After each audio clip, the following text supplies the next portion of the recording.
I think this is episode 72, so before we get into it too much, we have to ask a favor.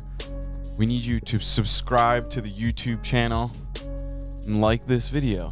Then go back and like all the other videos after you watch them, of course. But without further ado, we now have Big Dave in the studio. It's been long talked about. I've been hyping it up. I saw your post this morning, man. I was like, it made me laugh, man. I've been talking shit for months inside here, the office. I've been like, we're gonna get Big Dave on here eventually. Yep. I'm telling you what, he's cycled all over the world. Sure, you got some Woodford Reserve. That's it. That's the good stuff. So, we got you in here. I am here. I'm here to talk shit and to hopefully inspire and make people laugh and, just talk. Let's just talk shit. You can pull the microphone closer to you if you want to. You brought a significant item to the show. Yeah, I got a special from the World Traveler. I got a special jacket for this occasion. Went out this weekend and found this gem. It found me almost. We were walking around. I was like, well, Dave's a world traveler. He's cycled pretty much everywhere. That is this jacket. This jacket makes sense for the podcast. So that does because I have been to 50 states and 42 countries in the last almost 20 years. 50 states. Yes. 42. Wow. 42 countries. And hugged 500,000 people in all of that time. And it's been interesting. This is an interesting time because my story started on September 11th when my friend was killed, and I wanted to do something to honor him, so I rode my bicycle across the United States. And it's funny in life when you think, hey, I'm just going to do this one thing, And, I mean, you would know as a contractor. Oh, it starts as something small. Yeah, it starts as something small. I'm just going to put a table right here. And the next thing you know, you build a whole house. I mean, it's, I thought that I was just going to ride my bike across the United States. But then people started contacting me to say how they were inspired by my story. And so I wanted to do more. And then I heard about this bicycle race across Africa, pretty much right down his jacket. Yeah, my lower left abdomens. There you go. So abdomen. Yeah, it started in Cairo, and I went through Egypt, Sudan, Ethiopia, Kenya, Tanzania, Malawi, Zambia, Namibia, Botswana, and South Africa. And that was a 5-month trip that just changed who I was. It just blew my mind. And excuse me, to bike that far, and never looked at the map, any map, the same again, and I saw more opportunities. So just so we're clear. Yep. Gilmar, can you see this? You started where now? In Egypt, Which is over there, right on the East Coast. So right. up. Yeah, right there. And then go all the way down to the bottom. Down to your dick hole. There she is. There it is. I can't even see Egypt. There you My go. peck is that big. That's it, so I went from top to bottom, and it just, the colors, the cultures, the flavors. I mean, it just, I saw changes, and I changed. And You rode that by yourself most of the time? I was with, I was with a group of cyclists from around the world. And, everybody was doing it for their own reasons. And I was just doing it to bring about, some interest in scholarship fund in my friend's name that was killed. And this is the first cycling trip that you did up after? No, that was the second. The first one was just across the United States from Astoria, Oregon to Philadelphia. And what I found was that, people started contacting me from all over the planet after that trip to say how inspired they were by what I did, and people started, it's interesting when you help somebody up, people just don't say thank you. They will explain where. You want to pull the mic closer to him so can you hear that okay? Is it good? Jumping in and out. Oh, I'm sorry. No. People will explain where they were in their life and explain why they needed to be inspired. So people will go and graphically describe their tales of woe, and then told me, hey, listen, this is what I'm going to do because of what you did. And so I would read these stories a lot of times, and I would start, I would get emotional, when people talked about, grappling with addiction or abuse or this and that and the other, and would talk about how they were going to move forward from it, just because I rode a fucking bike. And so I felt attached. I felt tethered to all of these good movements. How did you felt that energy like in your first trip? Yeah, my first trip, because I was just getting How did they know? How did they know you were out there? There was it was an article that was done on me in the Philadelphia Inquirer. Okay. And that pretty much put my friendship with my friend Kevin, and it put, my actions of what I was doing on everybody's front page. Going back to that first year after September 11th, I think all of us were as united as ever. As Americans, as individuals, that galvanized us. So when I was biking across the United States, people wanted hugs. People wanted, to smile. People wanted a connection. People wanted to connect with something that was positive. And we've gotten away from that. We've gotten we've almost gotten worse than we were before. No, right. I was in 8th grade when September 11th happened. So I was middle school going into high school. So I really got to experience that American patriotism in its full magnitude there for a while. Right. And now seeing the individuals that are 8th grade going through college now so frustrated with, the world in which they live in, like I very much long for that energy back, obviously without the, the tragedy, that altering event, like that time altering event. And I don't know if that's possible. I don't know if that's possible. I don't know if we'll ever get that back, and that's very unless you have an outside enemy. That's why I have, like, when I see you moving about, like I kind of feel like that's the last little bit of that energy is still there, and that's why I've always been so supportive of you, because I was just been like, dude, we have to keep this last light going, or it's gonna go out completely. I definitely feel that, and I think it's so strongly it tugs so strongly at me, because I was literally biking into this. I was biking into this tidal wave of warmth. And, like I said, after September 11th, because of what I did, so many people contacted me to say what they were inspired to do. And I was like, oh my God, I don't know what I'm doing, but I'm into something here. And so that was really always the draw, always this pull, from my heart, because I just wanted to do more.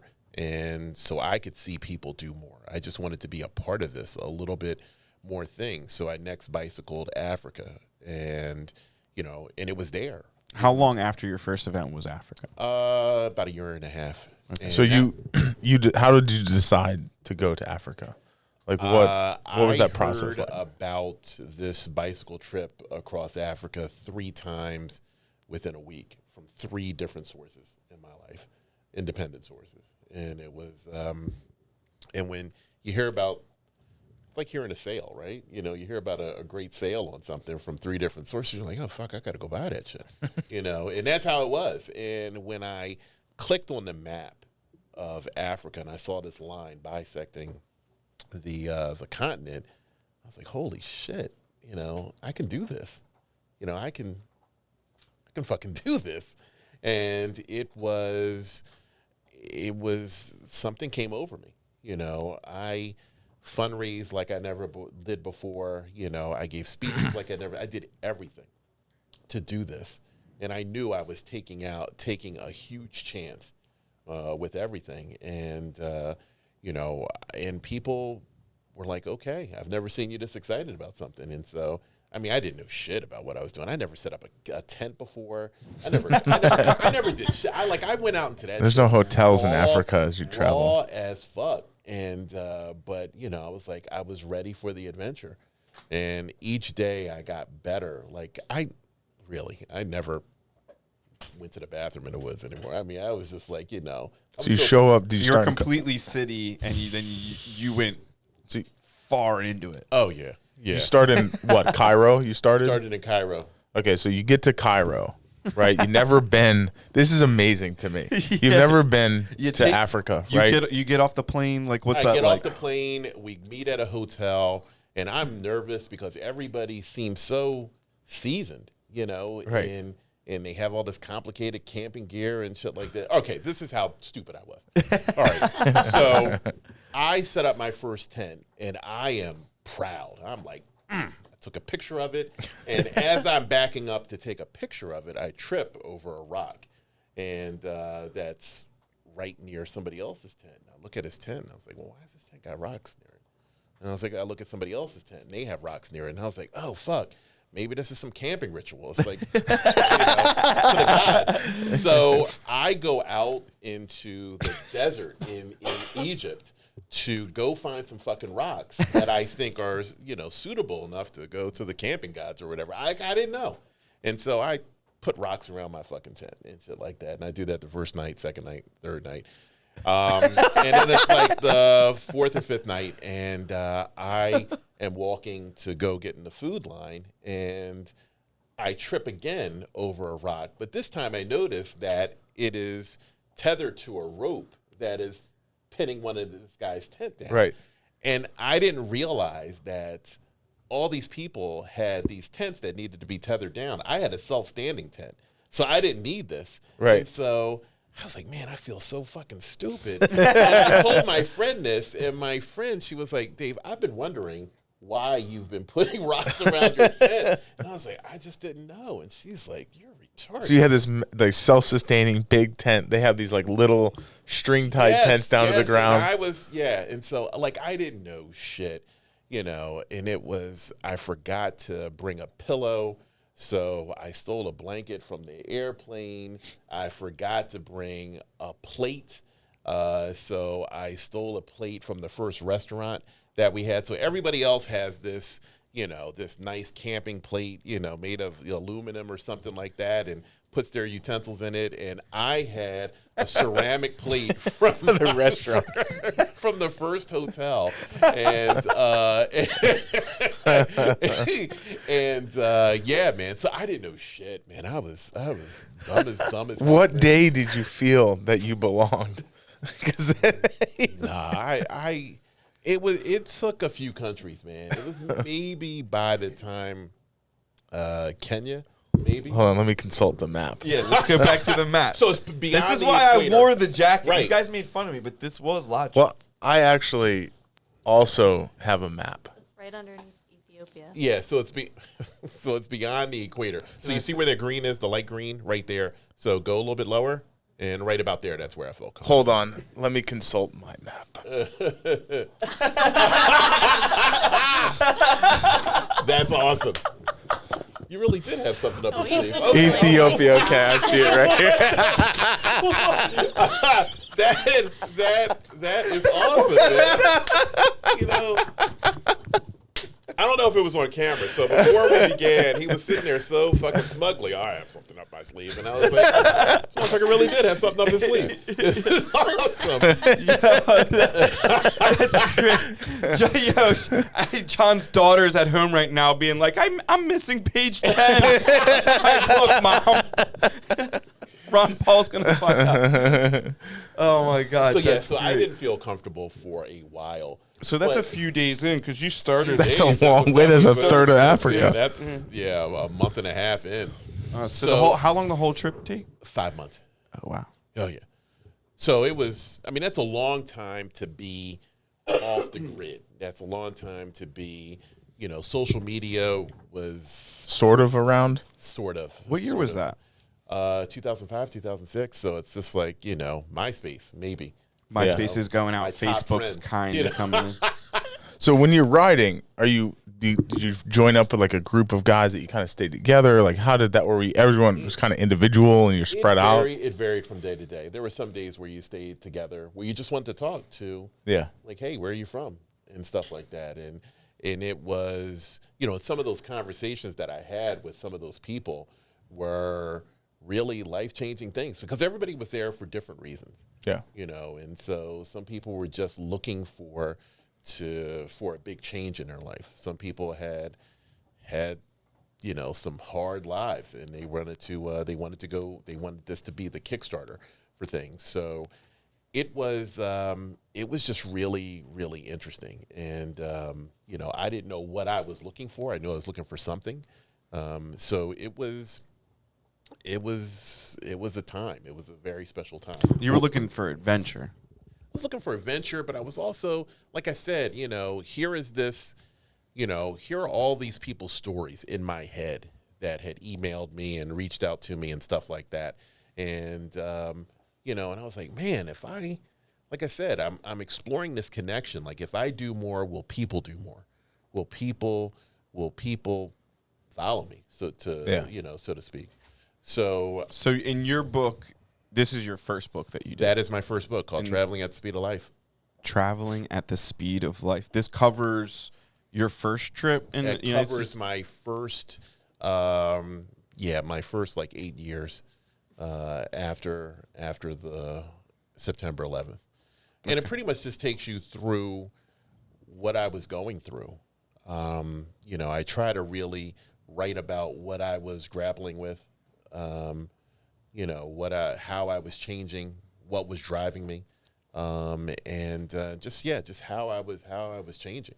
And I wanted people, I self-published the book, and I just sort of treated the book that if we met in a coffee shop or sitting next to each other in a plane or wherever, this is what we would talk about. This is, you would want to know about my friend Kevin that died on September 11th. You would want to know about my family situation. You would want to know about what I was looking for. You would want to know, was I an experienced camper? You would want to know these things.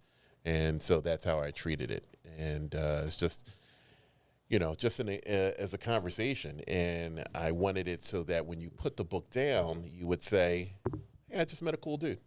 Right. And that's it. And that's It's kind of like a podcast, but right. And and I just wanted you to feel that you could call me, and that's why I put my phone number in the book.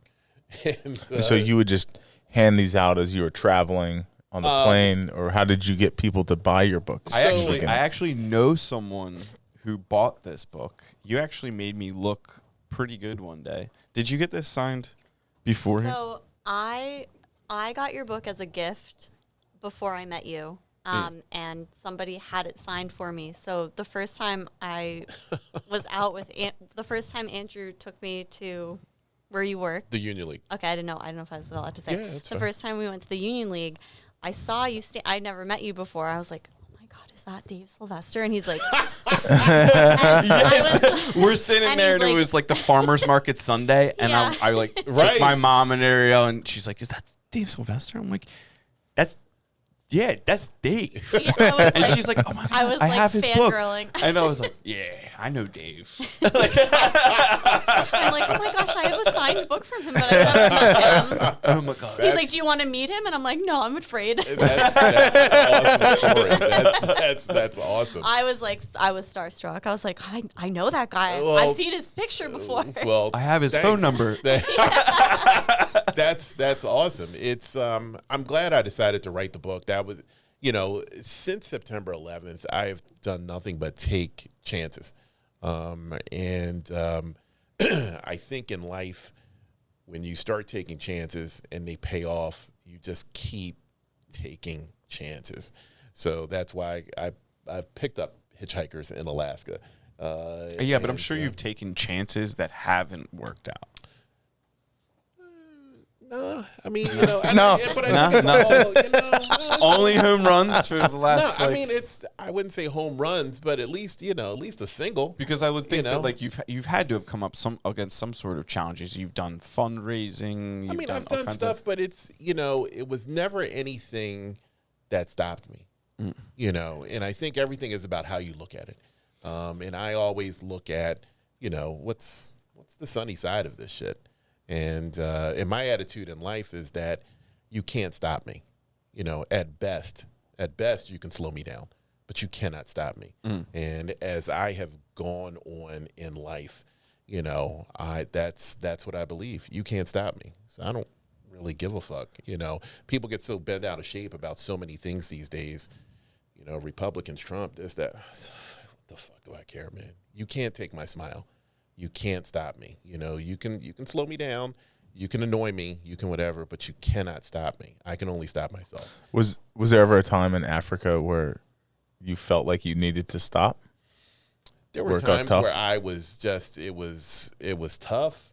I mean, it was, but no, not where I wanted to stop. I mean, I need an extra day's rest or something like that. But have you always been this way where you just like had this positivity to always just like drive forward on everything? Or was this something that you learned from somebody? I didn't think I was the most positive person in the world, but, you know, the older you get, the more you reflect, and you run into people from your past and stuff like that. And I guess, yeah, I've always been a happy-go-lucky guy, and and just always looking at the positive side of things because I like to laugh. I mean, I fucking like to laugh, and I mean, yeah, who doesn't no one, like to laugh? right? But Everybody's so uptight, right? And so, it was in. What's interesting is that one professor, so this book was used at a bunch of different colleges throughout the country. And one professor, I think in Wyoming, bought the book. And she said, I bought the book because you were smiling. And I was like, what? And she said, you never see a black man smile. And I said, get the fuck out of here. And she said, no, they're always scowling or always looking pissed. And she said, and you look happy. And as soon as I read it, I was like, this dude is genuinely happy. And I was like, yeah, why not? And so, it's, I'm just a happy-go-lucky guy. And, Africa just really like I said, was just an awakening for me because it let me know that I could do big projects and I could put stuff together. So the next trip that I did was Asia, and that was from Istanbul to Beijing. And so that on the jacket. You got to go on the back. Let's see here. Yeah. Here we down go. on my knees for the camera. That's it. So Istanbul to Beijing. What the hell's Istanbul? Turkey. So up, over. Turkey. Yeah. Turkey. And then all the way over. Yeah, that's your turkey wing. Right. And then all the way over Beijing's to what, China. up here? Yep. Somewhere up there is Beijing. Yep. So I went through Turkey. We're clear on that? Yes, Turkey, Georgia, Yeah, Azerbaijan, Turkmenistan, Uzbekistan, Tajikistan, Kyrgyzstan, and China. And that was the tougher trip. A lot of mountains in that trip. Oh, it was a lot. What would you tougher for what reasons? 90 degrees, 90% humidity in Istanbul, 115 to 118, depending on whose thermometer you went in Turkmenistan. So how'd you 2 get miles above sea level. You went And then across that? Wait. And then there was the smog of China. So all in a 5-month span. So just as you were just getting used to one thing, bam, you're getting your ass kicked in a different way. You went? Yeah. Jeez. And that was also 5 months, roughly. Yeah. Did you cross the Caspian Sea? You took a ferry. Took a ferry across the Caspian. That's the Caspian Sea, right? And then you ended up at in Turkmenistan and went from Baku, Azerbaijan, to Turkmenbashi, Turkmenistan. And that is where I stayed in the worst hotel of my life.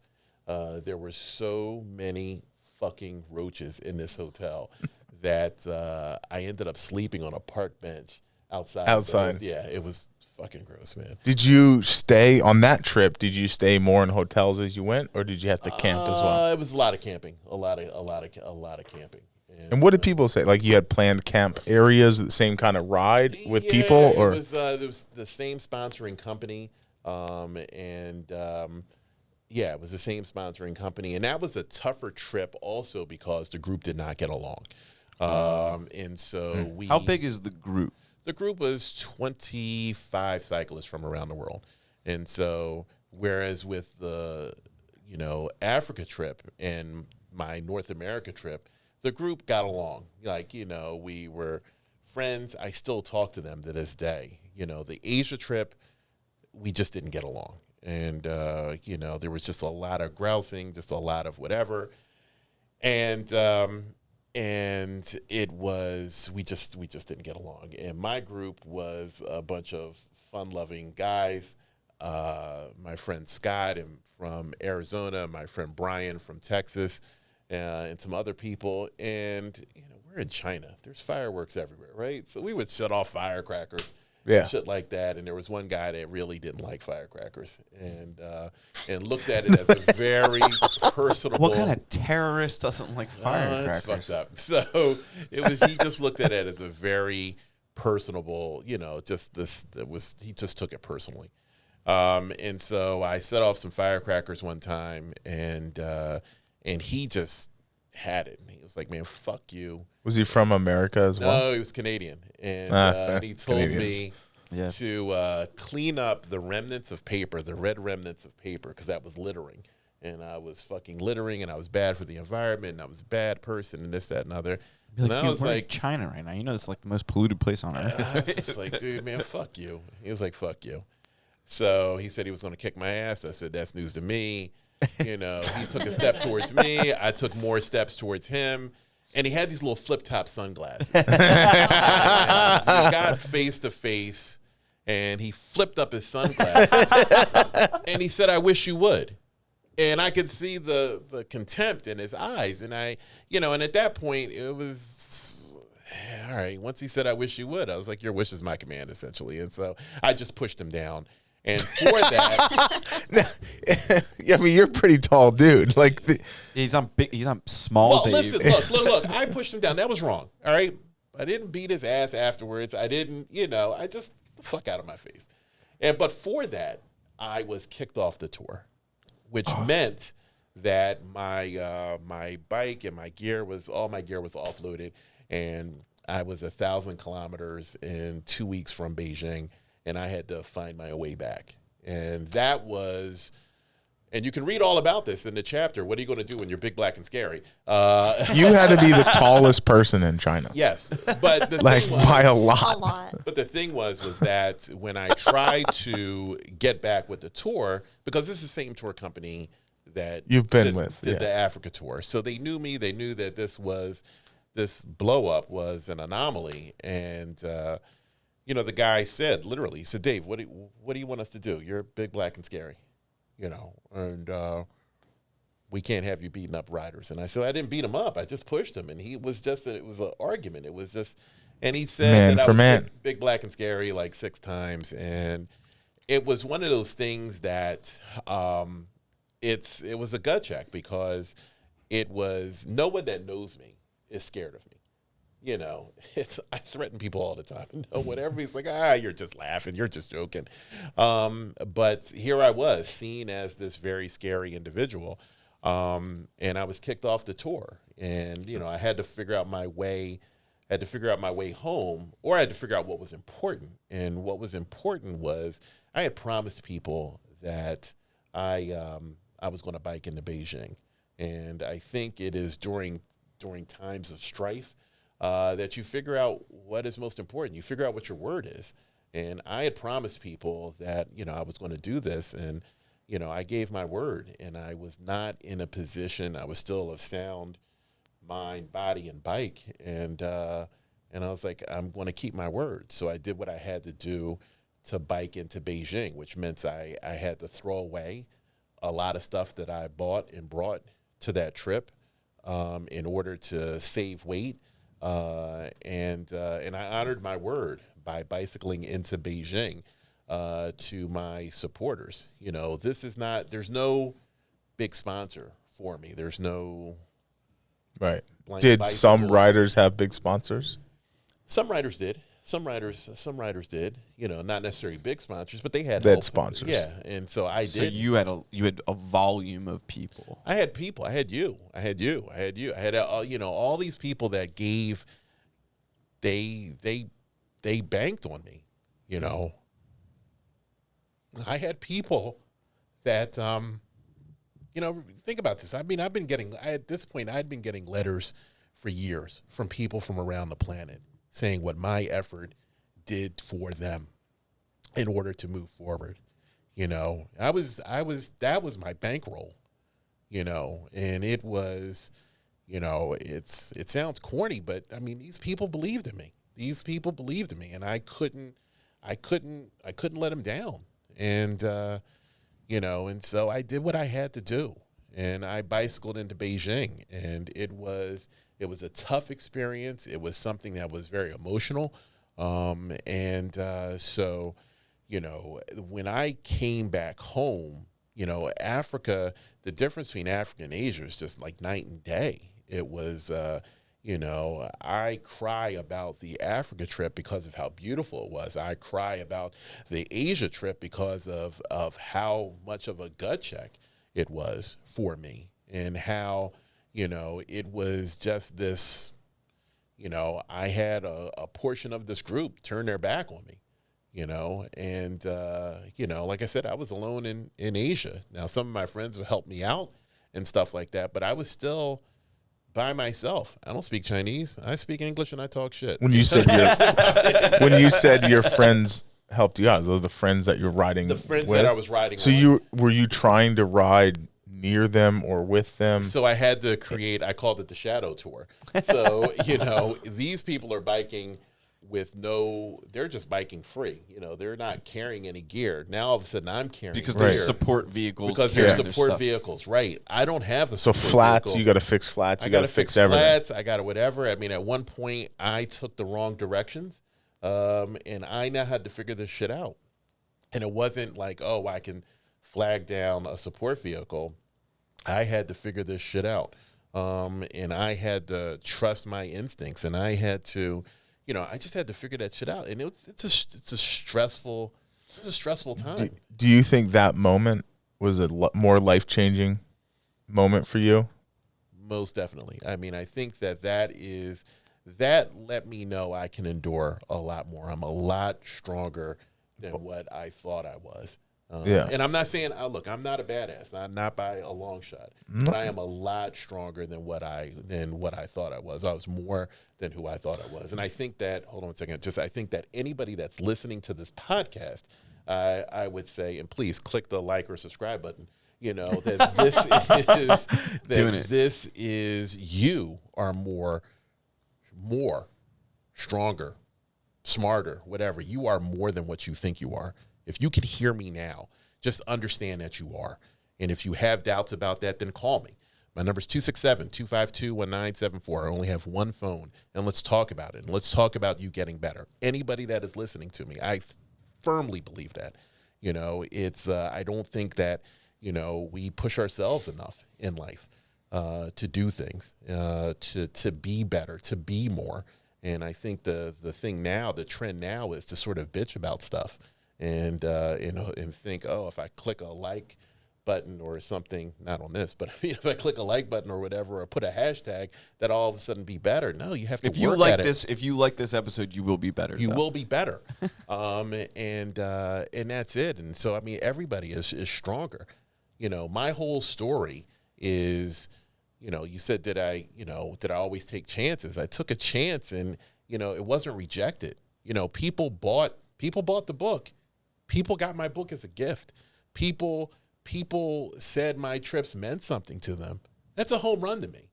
You know, to other people, it's like, oh, fuck, are you making money? This, that, and other. I hear that argument all the time. No, I'm not. But, you know, my life is rich with hugs, with stories, with connections. You know, if I told you that, you know, hey, there's going to be a motherfucker that's going to walk through this door and he has hugged 500,000 people in 20 years. You wouldn't think it'd look like me. You wouldn't think it'd be foul-mouthed like me. You wouldn't, but it's fucking possible because I fucking did it. And that's it. I've traveled the world on good vibes and a hug. I've traveled to places where I didn't speak the fucking language. I've traveled to places where the only thing I had was, you know, my smile. And that's it. And I got a hug. You know, when I went to, in 2019, I did a hug tour of Europe and Israel. And in 2 weeks, I hugged 1,006 people between Dublin, Belfast, London, Paris, Rome, Vatican City, Tel And you Aviv, have like and Jerusalem. clicker or something. I did have Attach the bell to the. I did. Dave just lifts up his sleeve. He's just got tallies. I did have Just a like sticker on that figures all the way door. down his arm. But when I flew back, I came back through Jordan, and you have to get deplane, and then you get back on, and the Jordanian guard, has to frisk you. Right, because And you're they're coming out of Israel. Right. They're no joke, and this guy has a rifle on, and he has a sidearm, and he asked what my sign was about. I said, "Big Dave hugs the world," and I said, I'm standing there like this, and I said, because he had just frisked me. And I said, I'm just going around the world hugging people. And I said, now that you felt me to fuck up, you should at least give me a hug. And he sat there stone-faced, and then he looked at me, and he just smiled. He said, at least. And he gave me this big-ass hug. and what was funny is that when I entered the airport, everybody that saw this was like, who the hell is this guy that the guards are hugging him? So, He must be. He got like a food platter. Like he got. but that's the power of a hug. That's the power of good vibes. And that's it. And that's, I've been able to create something out of nothing. And I'm not saying that to say that I'm super motherfucker. I'm not. But it's possible. And so think about what you can do. And think about what you can do. And think about what you guys can do. We can all do more to make the world better. We can all do more, period. And that's me. That's just who I am. So I'm sorry to derail shit. Damn. No, we've been talking a lot. Andrew and I, we are together a lot, and we said like nobody deep listens anymore. Like nobody takes the time, and that's one of the reasons we started the podcast. Dude, we wanted to. Right. We waited to have you on until the 70s of episodes because I wanted to build the following up to a certain amount of point because I didn't want to have you on and have nobody be listening, and then just I don't know. So I was like, we got to build this show up, and then we're having Dave on. So this is a huge. But it's like you speak and you go about your busy life, and everyone's focused on revenue or money or how they're going to impress their neighbors or how they're going to mulch their fucking flower beds to match the neighbor's fucking flower bed. I fucking hate mulch. But touchy side. but nobody takes the time to hear stories or to learn experiences from other people and to really listen as on like an emotional, empathetic level. It just doesn't. It's missing from. Is all I have done. Is heard people's stories. Yeah. In the process of hugging people, I mean, people have confessed to crimes. People have talked about being assaulted. People have told me a lot of shit. Your newest book that you came out with, One Hug at a Time. That you came out with that mid-pandemic, right? Because I felt that the world needed good stories. How can people get that book? So that book is going to be in hardcover very shortly. Excuse me, I just got the cover designed yesterday. So, I guess this is, I should break my news right here. So there's a bunch of things that are happening with the 20th anniversary of September 11th. Mm-hmm. One thing that has happened is that I was contacted by the Mural Arts program of Philadelphia, and they're interested in a mural in my story. And there may be a mural what's his face on my story. What's even fucking better is that the head of the Philadelphia Film Society, which the back of their building is on Sansom Street, facing the Union League, has said you can use our wall. So if this gets greenlit, it could be a mural of Big Dave right at the Union League. Oh my God. But even That's bigger amazing. than that, is we've all seen National Bourbon Day and National Hot Dog Day and National this. I saw this and wondered, where does this shit come from? And, who makes this stuff? Right. We talk about that all the time. Who makes Right. these Well, holidays? there's an organization called the National Day Calendar, which does this. And on a whim, I sent in an application back in December, and they sifted through 18,000 submissions and settled on 30.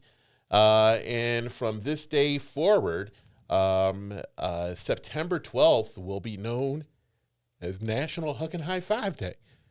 And Yo, cheers to that. Dude, that's amazing. cheers. And I'm really touched. You know, it's not my day, but it's whatever, and it's just Yeah, It's but a you put the pretty- juice Made that behind it. happen. it's a pretty Wow. big deal, and I'm honored.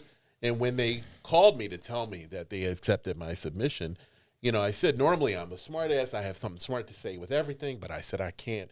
I just got just emotional with honor, and so to celebrate this, I am going to go to their offices are in North Dakota. And I am going to go to North Heck of a Dakota. location. I know, right? Right. Jesus, who pulled the It's like a bunch of people from North Dakota like, we're going to name every day. Well, dude, how crazy is that, right? That's probably what happened. And so it is. I have a story about the North Pole, by the way.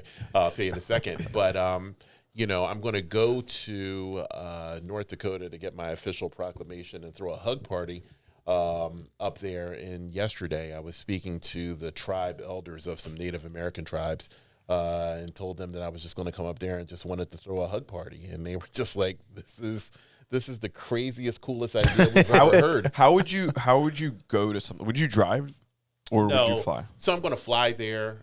Since I just did a 48 state tour, for anybody that's listening, during the holiday season, I felt we all needed to see more smiles. So I did a 48 state tour. You can pull out your map if you want. And I drove 12,000 miles in 30 something days doing a good deed for somebody in every state, and just for the holiday season. And so Including Alaska? I bought pizzas for people in Alaska and Hawaii. So I did good deeds for somebody in all 50, but I visited Here we go. 48. What did you do in Kansas? In Kansas, I went to Lebanon, Kansas, to the geographic center of the United States. Yep. And I bought an old woman gas there, as well as Arkansas. That's what I did in those two states. She had to be flabbergasted. She was confused. What is this She was man? old as hell, man. I can just imagine she's got like a dress on, like a white dress. Yo, what if you bought her the gas that like made her keep going on the road and she like caused an accident or something like that? You should be like, hey man, maybe you shouldn't be driving anymore. Where did you go in Montana? In Montana, I went to Billings and I bought pizzas for the COVID units. And in North Dakota, check this out. So I bought food for the COVID units, and this one nurse was so touched by what I was doing. Like, she just started crying. And I said, what do you want me to tell people? And she said, just tell people this is real. COVID's real. And she said, I've seen so much death. And she is just despondent. And she's just, crying, hands in her head in her hands. And she said, where are you from? And I said, Philadelphia. She said, what the fuck is up with Carson? She said, what the fuck is up with Carson? I said, Carson who? She said, Carson Wentz. And I said, oh, right. That's right. He's from here. So for all those people that are listening that think that sports doesn't matter, sports cut through all of that sadness and popped her right. Did you go to Wells, Nevada? I did not go to Wells, Place Nevada. has a smell. You ever go to Wells, Nevada? It smells. It's very sulfury. Dude, I gotta put up with Do you know what I'm talking about? I do not know, but I went to Carson City. You'll love this. I went to Carson City to the Bunny Ranch in Nevada. Is that what it sounds like? Yeah, Dude, I've always wanted to go there. I've said this before. I always wanted to go there and just like, let's just go. I said, like, my wife is here, by the way. So if anybody thinks I'm gonna get in trouble, I'm saying this in front of her. Right. I want to go there and find out what the deal is. Like, So- what is it going? Like, because the show Dave's portrays. he'll tell us what the deal is now. But like, is he gonna tell us what the deal is? No. Yes. So I was going to go there in 2017 for I drove the Continental 48 states then to do a Big Dave Hugs America tour. And I thought it was in Las Vegas. And long story very short, I ended up on the phone with, his name escapes me right now, the owner of the Buddy Ranch, and who thought this was a joke. And I want to come hug your girls. I called him and I said, I assure you this is not a joke. And we're Dennis Hoff. And Dennis and I are on the phone, and he's like, why are you hugging the world? And I said, because someone's got to do it. And he said, why you? And I said, because someone has to do it. And we're talking, and he said, well, look, I'm sorry to break it to you. We're not in Las Vegas. We're in Carson City, which is like 5 hours north. And I was like, oh, shit. Right. What? So I was like, oh, fuck. So man. if you want to go to the Bunny Ranch, like you actually have to go to the Bunny Ranch. Well, You're not yeah. really- You just, Is there anything else in Carson City? There's no. There's no Six Flags. nothing, just hose. So but what's funny, Respectfully, of course. but what's funny is that, so he said, if you ever get here, we'll have a place for you, man. Yeah. He said, I think what you're doing is beautiful. But within 5 minutes of hanging up the phone, there was a sizable anonymous donation to my GoFundMe page that I believe was Dennis Hoff sending me some money. Yeah, So because when he probably has the Right. money. So when he died, I told this story at the Union League gym. And this woman, she was like, Dave, leave it to you to have an uplifting story of a no good pimp. And I was just like, yeah, man. So, but you talked earlier about, just making up something. So there is a town in Alaska called the North Pole. Okay. And basically what happened is 1945, all these people got together and were like, wait a minute, kids keep writing Santa Claus and addressing it to the North Pole. What if we call our town the North Pole and we'll get all that mail and notoriety? So there is a town called North Pole, Alaska, crazy story, where there is a huge ass house where Santa lives, and he's there all the time. It's a real town. And a real dude. He's obviously real. The former He's mayor, really on a list the somewhere. former mayor, legally changed his name to Santa Claus, and grew his hair out. It's this. I have pictures of all this shit, and it's crazy. So How much mail? Think of how much mail they get. Oh yeah. And so when I went to go see Santa Claus, I met two people from Indonesia, some twin girls from Texas that were dressed as princesses, some other people. It was just people from all over the planet. That's And one awesome. guy from Japan. And I get in there, and I'm treating it like a goof.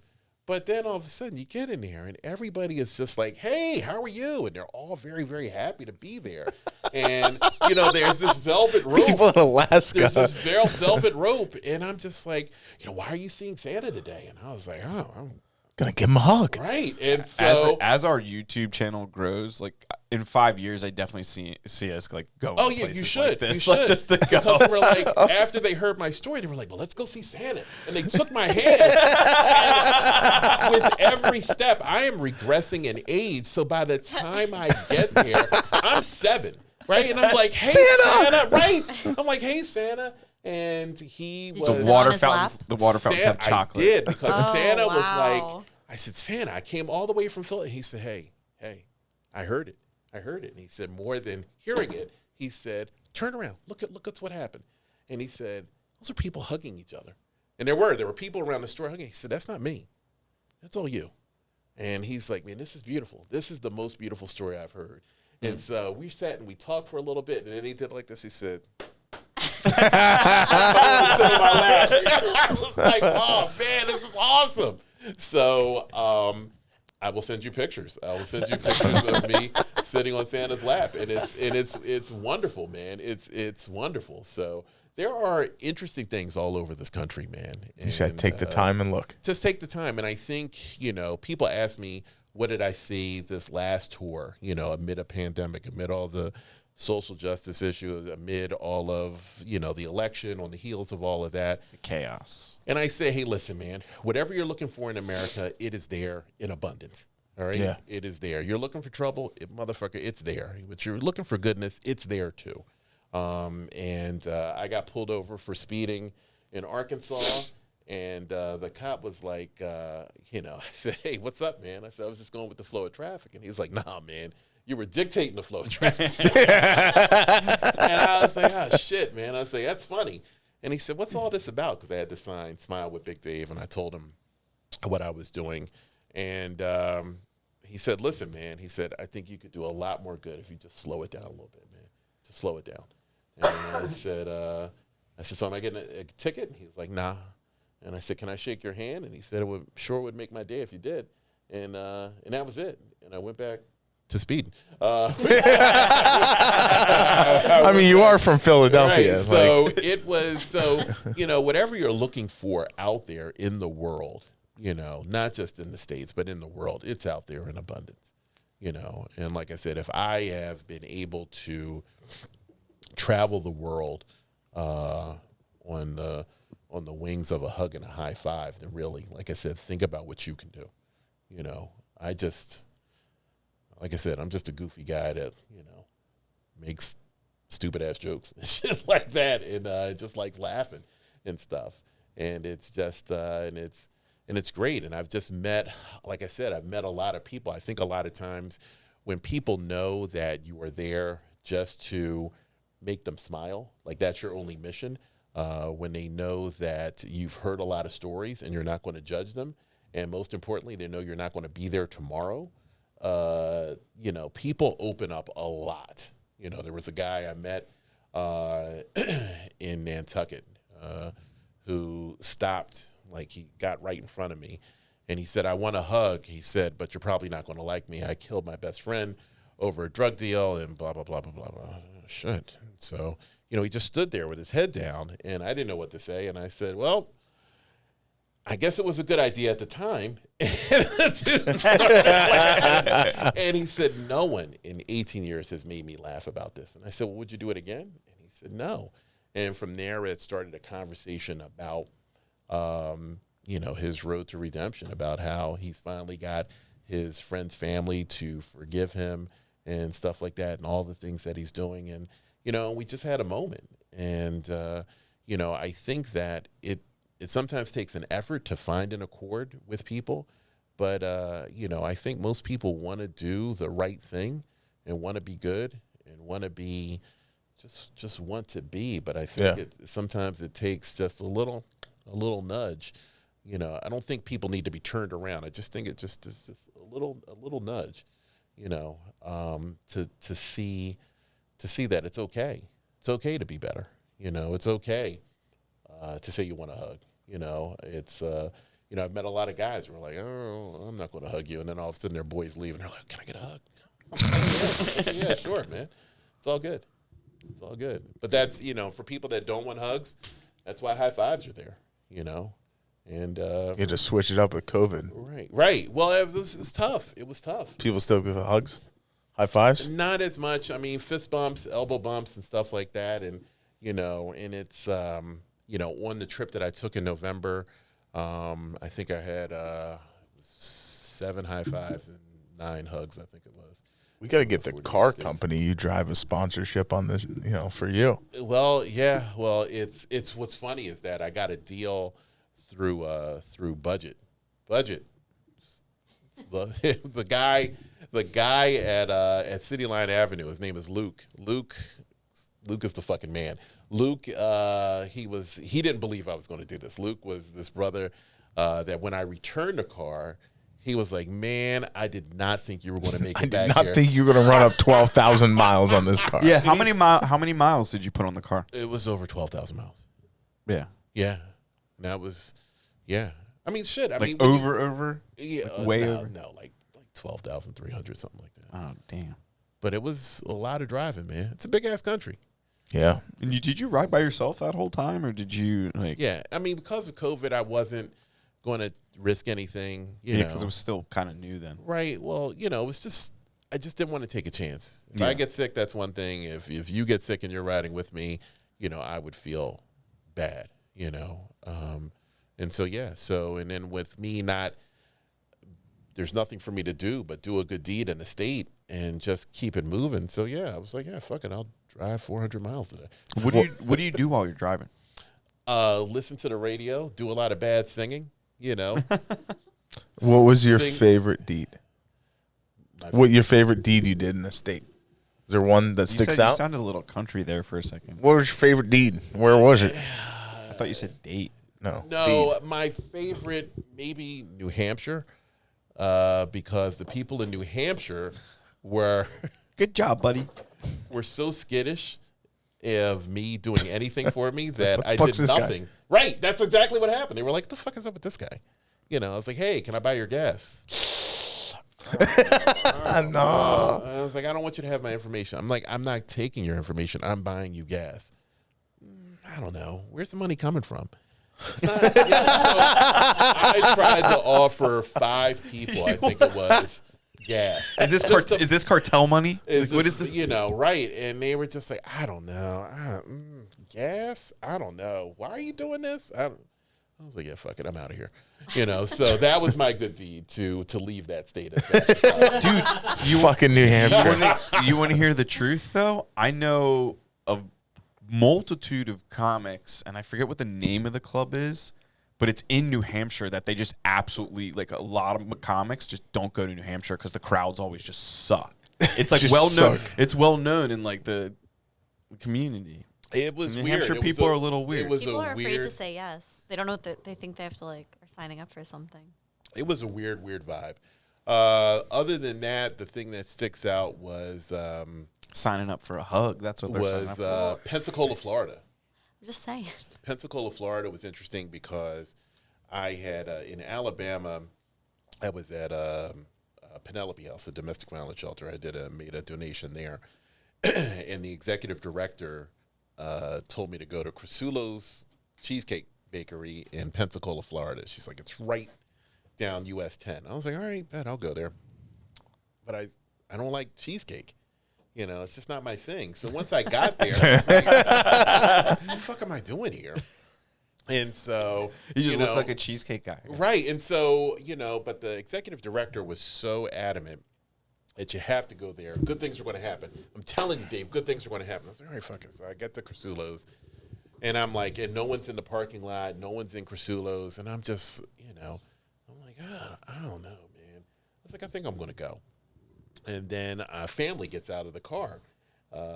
And I say, hey, are you guys going into Crasulo's? And they were like, yeah. And I said, well, I want to buy you cheesecake. And the guy looked at me and said, I got money. I said, nah, I'm doing this thing. I'm doing a good deed, this, that, and the other. And I explained my story. And this woman just started crying. And she pointed to this guy. And she said, this is Crystal, I think. I think it was the name. I have to look through my notes. And she started crying. And I was like, what the hell is going on? And she's like, oh, I'm sorry, mister. She said, we just left my mother's gravesite. And, the family all got together. My mom died last year. And this was her favorite bakery. And she said, this is my mom acting through you to bring us together. This is our mom doing something good. This is all coming together. And it was one of those crazy moments that I just couldn't really, I can't script this shit, and it was something to have cheesecake with this family and talk and listen about their mother and listen about their story. And so, those were some of the coolest things. I mean, this was a cool trip because when any other trip where I'm hugging and high-fiving people, I never see people cry, right? Mm-hmm. Before they start crying, I'm hugging them. I may feel their tears on my arm or something, or maybe feel their body shake, but I never see them cry because of social distancing, plexiglass, this, that, and the other. I just am sitting there, standing there, just watching them cry as they share their stories, their life stories and stuff like that. So I had to find another way to make them smile. I had to find another way to comfort them. And so this was a challenge and a test for me. And, again, for anybody that's listening, it's, there's always a way. There's always a way. For anybody that's listening, don't just listen to podcasts and just say, oh, tick a box and I listen to a podcast. You listen to podcasts because there's interesting people out there doing something. There's interesting people that are challenging themselves. There's interesting people, like you all talked about the person that was in Alaska, just stuff like that. Right. This guy is laying it on the line, that granted, it's probably a lot further than my line or your line or anybody else's line, but he's laying it on the line so that you, the listener, will then all of a sudden go one step beyond what you thought was possible. You know, so anybody that's listening to this story, to any of these stories, you know, lay your shit on the line and go out further and do something. Find a way to make this world better. Find a way to make somebody smile. Find a fucking way. The world fucking needs it. You know, that's it. Truth. I went out 48 fucking states, you know, just to create smiles. Again, I'm not saying this because I'm super motherfucker. I'm saying this because I did something. And that's it. And just everybody, when you listen to these podcasts, there's a lot of work that goes into here. There's a full soundboard. There's, you know, a sound guy. There's, you know, chips that needed to be formatted. There's a whole bunch of shit. There's cameras. There's effort that has gone into this. And don't let that effort be wasted by just saying, oh, yeah, I heard something cool. You know, do something cool. You know, do something so that in a week, a month, in a year, you are sitting in this chair being interviewed. You know, that's it. Don't just listen.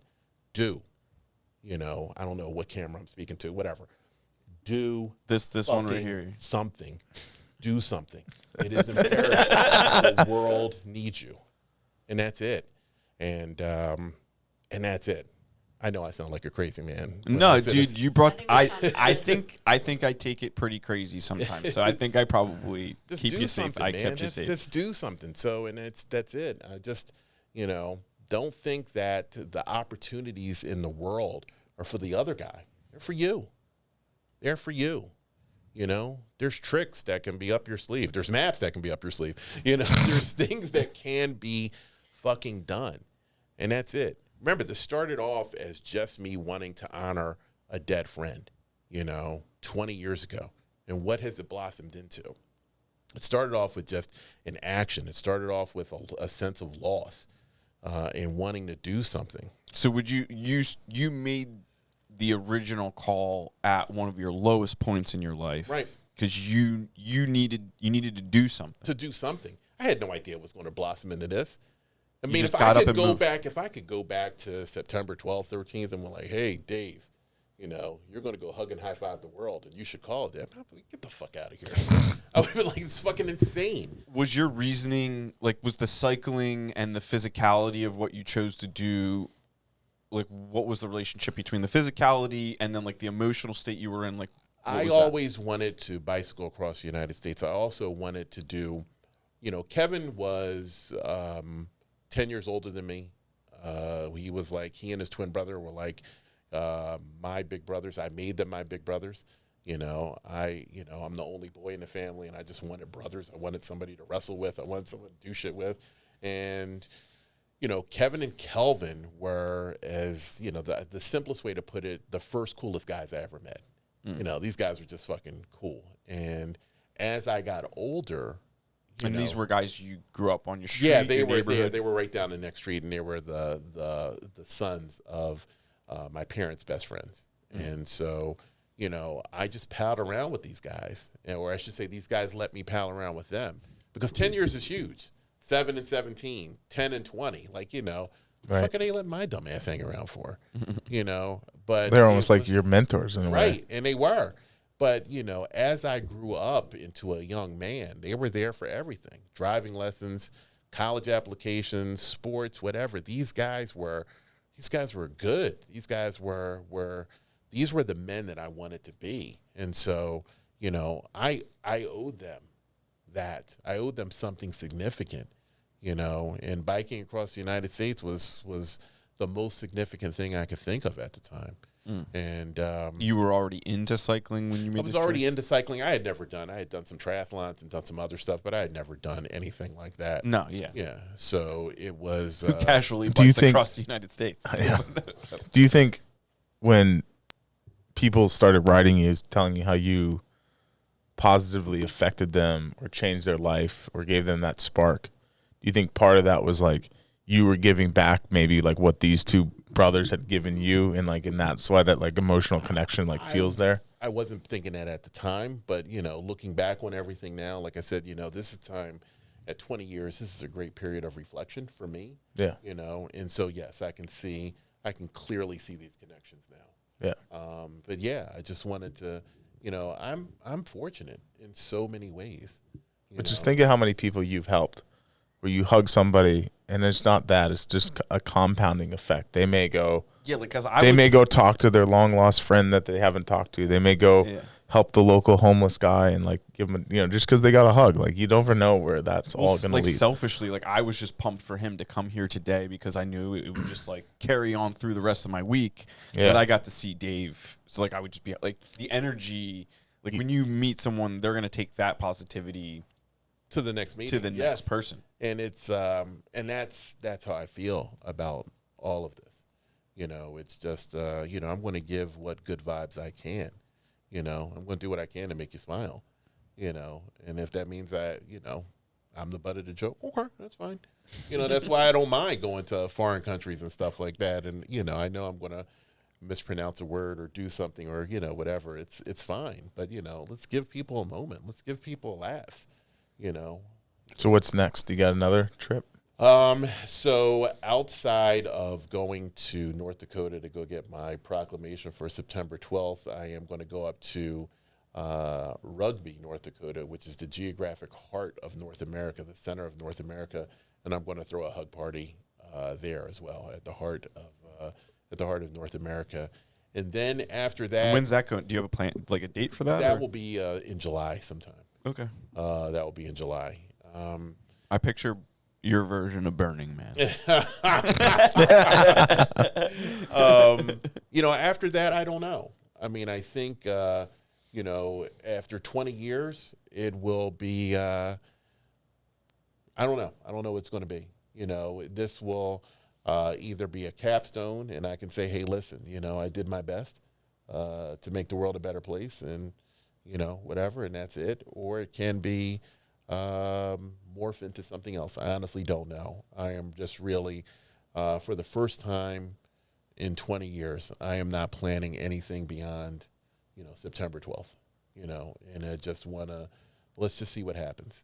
Let's just could open it up to more clarity. Yeah, right. I'd be interested to see, like, I don't even know, like, if we could even do this, like, I would love to see even just a mini documentary on you. Like, even just like a 5, 10, 15, just somebody to take the time to just like sit down and like interview you, like not on a podcast, like just get into the, like really do it justice, because like, sometimes I feel your story is so impactful and it's kind of like frustrating to me that no one of like not a movie, but like a document, like nobody has like just blown this up through the roof, because like I would love to see that happen. So like selfishly, I'm like, why has somebody with a camera not made this? I think because it sounds so simple. It sounds like I'm doing nothing. There's a guy going around the world hugging people. Okay, whoop-de-damn-do. It doesn't sound like anything until you stop for a second, and then all of a sudden you start to think how many people, 500,000 people are. You think about, you start asking me questions like, what's the most people I've hugged in one day? It's 1,300 in Las Vegas. What's the... And when 1,300, when was that? That was in 2017 in Vegas. After the shooting? No, that was just on a tour. That was just a day. That was just a day in Vegas. A day in Vegas, man. And that was... I will tell you, I was peopled out that day. That's a lot of people. I didn't want to be bothered with anybody. Some people wanted to go out to dinner, and I was like, nah, man, I'm done. And so I went to Whole Foods. I got myself a salad and a gallon of water, and I sat in a Whole Foods facing a broom closet because I just did not want to be bothered with people. I was done with. You were people charged. that day. You were charged of people. Yeah. No, for sure. So let me ask another selfish question. Sure. How many tires did you lose, or like how many flat tires did you get in like these trips? Is that like a number I think I had. Because in the cycling community, like your flat tires, 11 flats in one day. That was a brutal. That's not fucking day. fun. It's That's not That fun. was in Where was Turkmenistan. That was in that? Turkmenistan, and it was Turkmenistan. That's a something- real place. It was so hot that The stuff was sticking to the tires. The rim strips sort of somewhat like melted, or it was just really fucked up. It was a horrible, horrible day. Yeah, and I'd like to take it back to, I don't know, minute 17 of the podcast when I asked Dave, like, what kind of struggles he's come over, like how he overcomes struggles and things like that. And he's How did like, you know it was minute 17? I don't know, probably his minute 17. Okay. Something like that. He also knows it's like, yeah. Yeah, so it's just like you said no. But then we just spent, I don't know, the better part of an hour and 15 minutes listening to you overcoming what other people would perceive as struggles or It's challenges. all about how you tell the story. I mean, Yeah. it's just like, but there was something good that happened. Yeah. You know, I love that. you know, I got pulled over for speeding, but I had a handshake and I didn't get a fucking ticket. You know, that's how you tell the story. You know, I had flats, but that led to some funny things. I had 3 flats in an hour in Cannon Falls, Minnesota, If you're listening, you're from there. Clean your streets. but I had a flat, and this old man drives up in this, it's like a 1980 something Buick, and he's like, "Hey man, you need help?" And I was like, "Nah, man." He's like, "You sure?" And I said, "Well, you can talk to me while I'm, while I'm here." And he said, "Okay." So he's leaning across the car and across the seat, and he's talking to me about my travels and stuff like that. And I'm standing there fixing my flat, and then after a while, he's like, "Look, I got to get my granddaughter back to my kid." He said, "Man, it's been great talking to you." I said, "Okay, great." So I fix my flat. I start biking down the road. I get another fucking flat. Thanks, Cannon Falls. And this guy drives up on me again. And this time he gets out of the car. And he is crying. And I'm like, Jesus, what the fuck is going on? And he says, "Hey, listen, man, I got to talk to you." And he said, "I'm glad I saw you." And I said, "What's up?"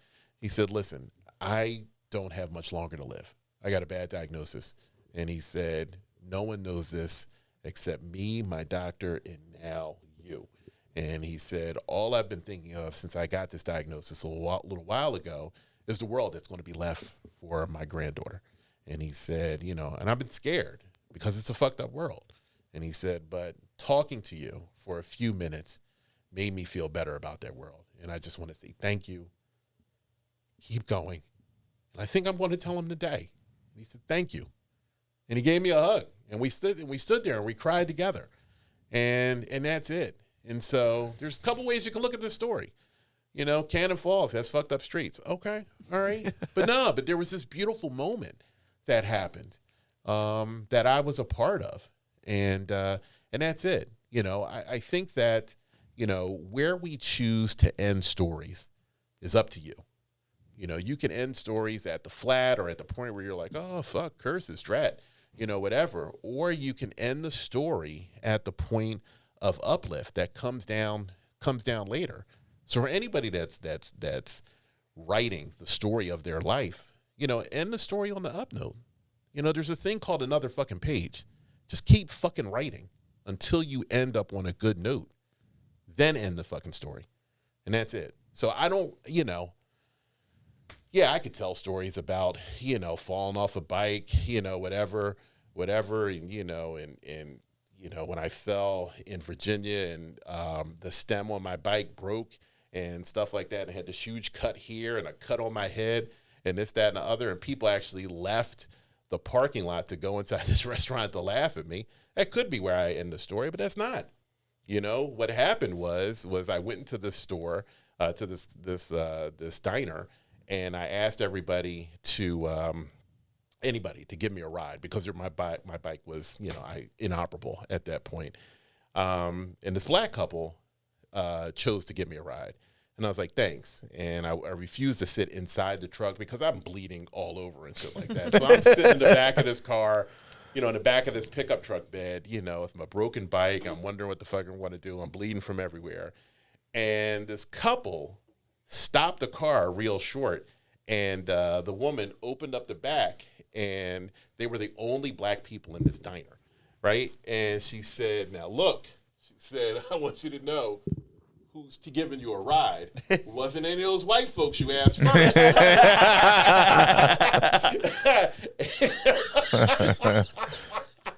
And we all started laughing, and that was it. And it's just like, look, man, like I said, that's funny to me. That was a funny moment and shit like that. And I was like, look, the white folks were there in front of me. I said, I had to ask them first. And she's like, yeah, all right. Just know. Just know. So it's, it's how you look at things. And so, again, it's for anybody that listens to this podcast, again, click subscribe on this button. The stories that you hear, not just my story, any story, it's, I think it's incumbent upon you when you tell stories in life to tell it in a way where it ends on a high note, a note of uplifting, so that you can take people along, so people will follow you in their journey, will follow you and do things. You don't know who's watching you. Here's a quick story. As I keep saying all the time, here's another quick story. So when I wrote Traveling at the Speed of Life, someone took me out to dinner, afterwards. And once we get at dinner, they hand me a gift, and I open it up, and it's a pen. It's a really nice pen, and, it has Traveling at the Speed of Life written on it. And I was like, oh, shit, this is great. And it's also, there was some paper in it, and I looked at it, and it was the receipt for the pen. And I was like, oh, shit, well, you left a receipt in there. And they said, I left it in there for a reason. And I said, why? And he said, look at it. And so I looked at the pen, and they bought this pen about 8 months before the book came out. And I was like, what's up with that? And he said, Dave, I would watch you, edit this chapters, all the time. And every time that you would have somebody, you would throw the chapters in the corner, I'd go off, and I'd go get it out of the corner, and I'd go read it. And she said, when I saw how fast you were picking up your own mistakes, how fast the story was coming together, how fast it was all coming together. Like, you weren't talking shit. Like, this was real. And this pen has just been waiting for you. And so, and that's not just me. There's people watching you and watching you and watching you and watching all of us. And they're hinging, their movements on what you're doing in this very fucking moment. And if that's happening right now, and if people are looking at you right now, and people are saying, well, if he can get that podcast off the ground, then okay, then I can do this. Doesn't have to be, it's not a direct follow. It's just, hey, if you can move forward in your life, then I'll follow you and I'll move forward in my life. Nobody that has followed me has said, hey, I'm going to bike around the world. Nobody's fucking stupid enough to do that. No one said, hey, I'm going to go break your hug record. No one's going to do that shit. That's my shit. But there are people that are watching me and doing their best in some other aspect. And so that is what keeps me going. And I'm not isolated. I'm not, there's no great ray of sunshine on me. It's happening with everybody in this room, and that's it. So if you know that people are watching you, if you know that people are, like I said, hinging what they're going to do with their futures on your thing, on your moments, then why wouldn't you do your best? Why wouldn't you always move forward? Why wouldn't you always do something positive? Why not? Why not? Why would you give anything less? And it sounds corny. It sounds trite. Someone's going to look at this motherfucker's corny. I get it. And years ago, I probably would have said the same fucking thing. But I've lived this shit. Yeah, for 20 years. Right. You're tested after 10, right. but And 20 years. 20 years. 20. Right. How, like, a black golf, foul-mouthed like, let's put it- motherfucker is going around the king of positivity and shit like that. The fuck out of here, man. But, like, have you golfed for 20 years? Like, would you be excellent? Yeah. I think if you do anything for 20 years, you're going to be an expert. Right. You would know the nuances of it. Yeah. And you would see that it goes well beyond the game of golf. Yeah. It's other things, It's the preparation. It's this. It's whatever. It's, Would you ever consider doing, like, coaching or I know you've done speaking and things like that, but would you ever take on, like, clients or something like that? I'm doing some coaching now, and after after September, I'll get more serious about that. You know, I just Because I would haven't had see the you as a time. great like mindset coach for somebody that's The most authentic counselor there could be. like you would be There's great a- for that. That's I think that's why I've lasted this long at the Union League, because there's a lot of members that are just like, you know, I've definitely vented to Dave. yeah, there's, you know, members that are like, you know, yeah, I don't want to exercise. I need a pep talk, and, you know, and that's it. And so I'm like, okay, yeah, let's go. You know, so that's it. You know, Yeah, for sure. I love life because it's filled with opportunity. It's filled with good shit, and and that's it. And I'm excited, you know, genuinely excited. Like I said, you know, this is all just on the strength of a hug. You know, like I said, I have so many examples that I have lived, you know, where, you know, I've just lived. And it's just, I could talk all day about this. We can do a part 2 of this podcast. Oh, we're about definitely doing that. I got a ton of ideas. I feel like on September 12th, when you feel like you've commemorated your 20 years, I think after that moment, the best is going to come. Yeah, let's. You're going to get full clarity. You're going to see it. It's going to come. Well, good, from your mouth to God's ears. But, you know, again, for anybody that is listening, this is important. Don't bleep my number. It's okay if it's out there. It's, like I said, it's 267. It's the only phone I got. 267-252-1974. You know, call me and let's talk. If you don't want to talk and you just need an uplift of some positivity, you want to see some pictures, I have 10,000 images from all over the planet. And if you just need a hug bomb, and that's what I do from time to time, I just go through my phone book and I pick somebody at random and I'll send them, you know, 5 to 10 pictures from around the planet of me hugging and high-fiving people. You know, it's this past year, between mask and separation and everything it is, and all of the fear that was out there, we were as separated as anything. And smiles were so important because, you know, if you're not smiling, then she's smiling less. And if she's smiling less, then the dog feels that. And if the dog feels that, then, then you're not smiling. And you haven't smiled once anyway, so it's just like, you know, you know, so it's all of this, it's all this cascading effect. So smiles are so fucking important. There was a woman in Iowa that she was like, why are you going around doing the deeds? And I said, just to see your smile. And she said, what? And I said, just to see your smile. She said, and she just started crying. She said, that's the nicest thing anybody's ever said. I didn't know my smile was important to anybody. I said, it's important to me. And that's it. And so, you know, that's it. That's just a grin, just the kinetic power of a grin. Yeah, that's what I've lived. Dude, I don't even know what else to say.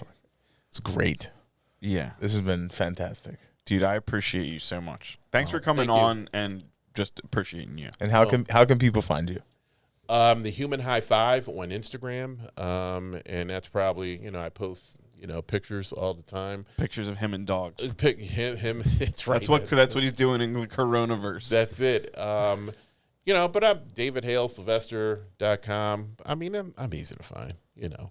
But, you know, the bottom line is everyone, if you're listening, and again, click subscribe, you know, is just keep moving forward in life. You know, in 20 years, you know, beyond the hugs, you know, I've now written 2 books. I've done an award-winning documentary. I have done 2 48-state trips. I've bicycled across North America 3 times, Africa, Asia, and Australia. I have traveled to countries where I didn't know the language. I've done so much, and it is... And so many things are possible. Your dog just farted. I was just going to say. Your dog just made it hot. Make it hot, sir. I was going to start cracking up. Damn, man. Damn, he just capped I that. don't smell it yet. That dog Oh. that dog is like, yo, I'm sick of your shit. But it is for anybody that's listening, just really just continue to move forward. And I listed those things not to say that I'm Superman, but because you just don't know what things will lead into.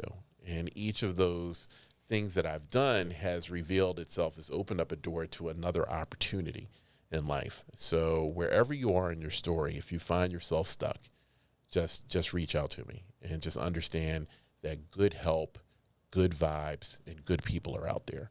So again, thank you all for having me. Again, my number for anybody, 267-252-1974.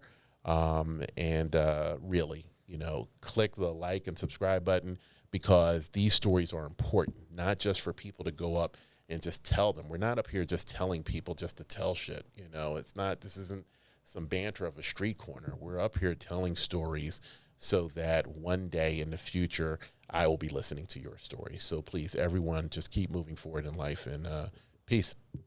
Dude, I got nothing else to say. Thanks for listening. We hope you hung in that whole time. If you did, wow. Keep in mind, if you haven't heard already, subscribe and like our channel, youtube.com/AudXRevival, or search us After 5 Media. We appreciate you guys.